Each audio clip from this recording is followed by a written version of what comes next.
I'm Betsy Coyne, and this is my masterclass, my Master Tech class. If you want to see more videos, be sure to hit the subscribe button, and that bell next to it will notify you anytime a new Master Tech class pops up. In this video, we'll take a look at hosting your Zoom meeting and scheduling it, creating a link, and then sending out the meeting ID. To start off, navigate to Zoom's website, zoom.us, and then sign in. In the upper right corner, if you don't have a Zoom account, click on Sign Up, it's free. Zoom does offer you a free account. If you just provide the information needed, you do have to have an existing email address. And then free accounts do have a limit of 40 minutes. The meeting limit is 40 minutes when you have more than one person attending. If you have a one-on-one meeting in Zoom, you do have a longer meeting time of 24 hours.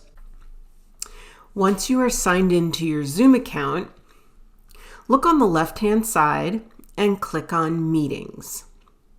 This brings you to the meeting screen, where you can schedule your meeting and get that meeting ID and link that you need to send out to your attendees. On the right-hand side, click on the Schedule a Meeting button. On this screen, you're going to start by filling in the topic of your meeting. This is a good placeholder for what the meeting is about. Let's say that you were scheduling a meeting for your Chamber of Commerce. You would fill in the title there. The description is optional. And then you're going to pick the date of the event. You can click in the date field, click the calendar button, and then pick your starting date for your meeting. Pick the start time and indicate whether it's AM or PM. And then pick your duration. Now, if you do have a free account, you'll see this notice just below the duration where you have a 40-minute limit on meetings. So you would have to set that 0 hours and 40 minutes. These placeholders here are really for you to organize your meetings in the scheduler.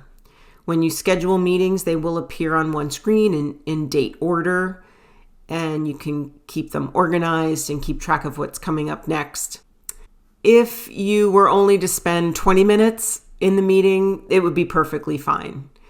And if you needed to start at 10:15 a.m., it would be perfectly fine.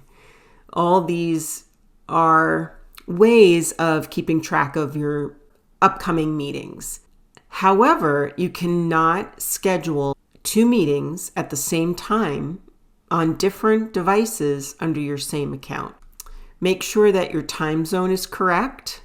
The time zone should always represent where your meeting is being held, so where you are located, not where your attendees are located. When you send out the link, the time zone of your attendees will adjust it for them. You will see that the meeting ID will be generated automatically. Keep that filled in. You'll also see that a passcode has been generated. You want to keep that filled in. You'll see that the waiting room has been enabled, and you want to keep that filled in.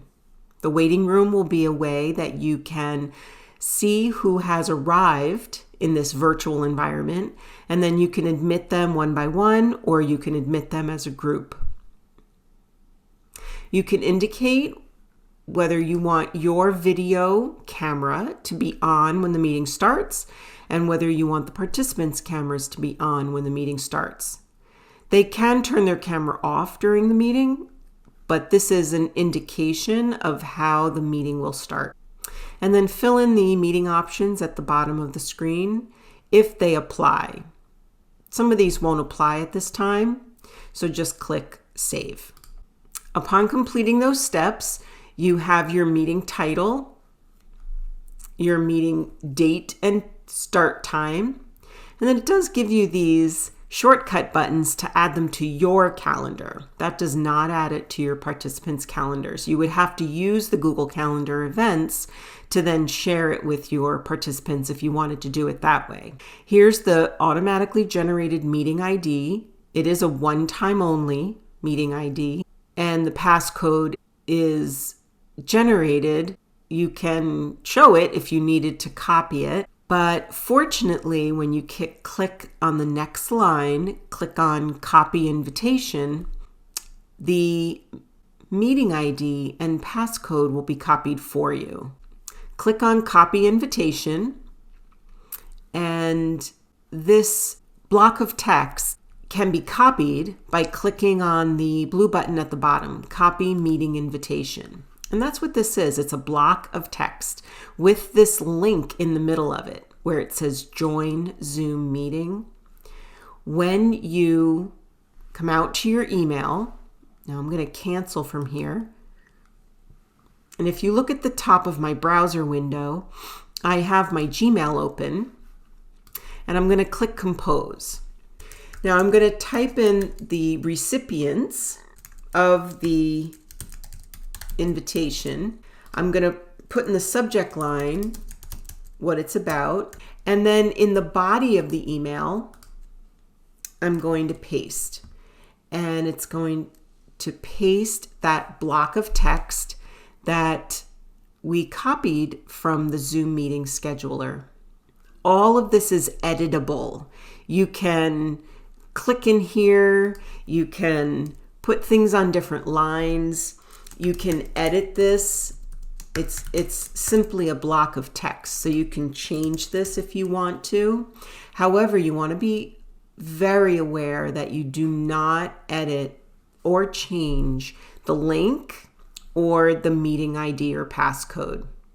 But you could certainly put on your signature however you wanted to end it. And then you would click Send. And that meeting ID and link would be sent to your recipient. If you want to see more videos, be sure to hit the subscribe button, and that bell next to it will notify you anytime a new Master Tech class pops up.